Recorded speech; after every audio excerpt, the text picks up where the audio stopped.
It is really scary to perform in this little pit of wires up here. If I'm electrocuted while doing this poem, let's make it a good one.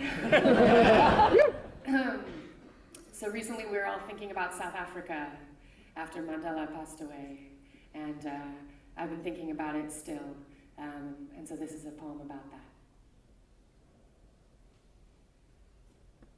Tshotsholoza, hey ankule zintaba, simela sepume Zimbabwe, when uyabaleka,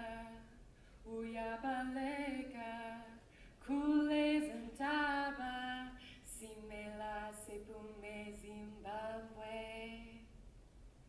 Nur Ibrahim had 50 homing pigeons.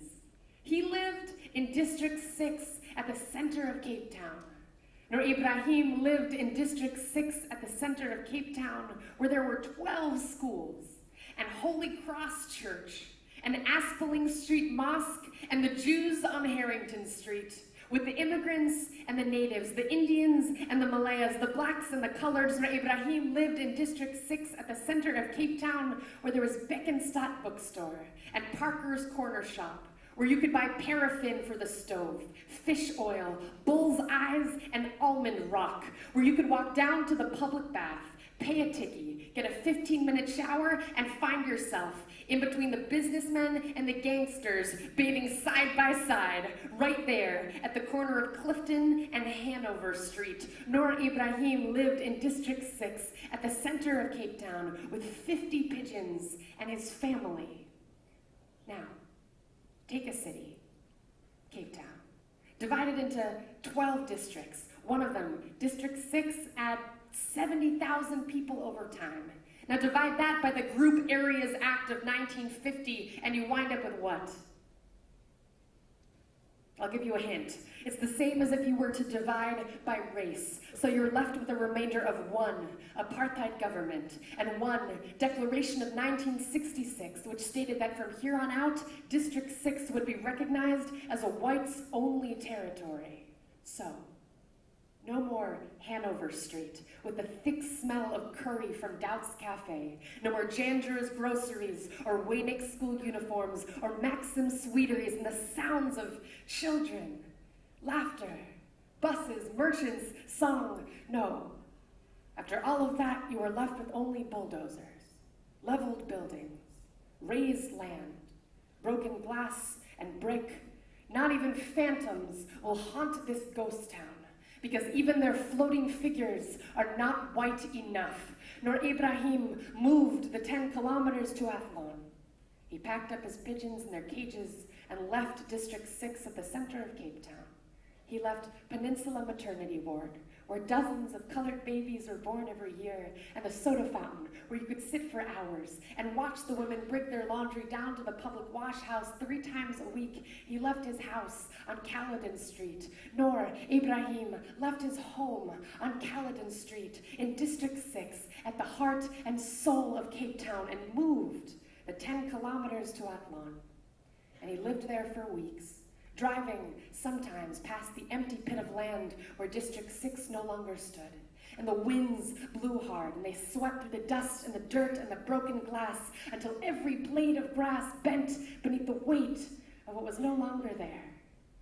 After 3 months, the droppings at the bottom of the bird cages had become 3 layers thick.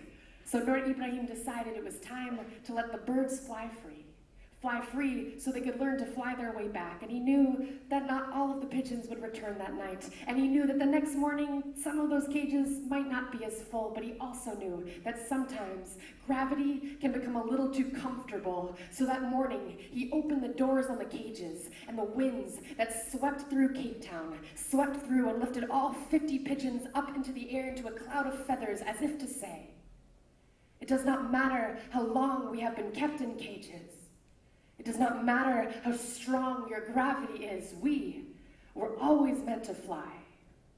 That night, Nur Ibrahim returned from work, turned off the car, went around to the back of the house and cried out in pain, because there in front of him were the empty pigeon cages, lined with droppings and feathers, but no pigeons.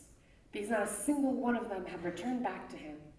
And the man who had watched them level his house to the ground without shedding a single tear suddenly felt his mind grow fuzzy, and his ribcage felt as empty as the ones the birds had abandoned.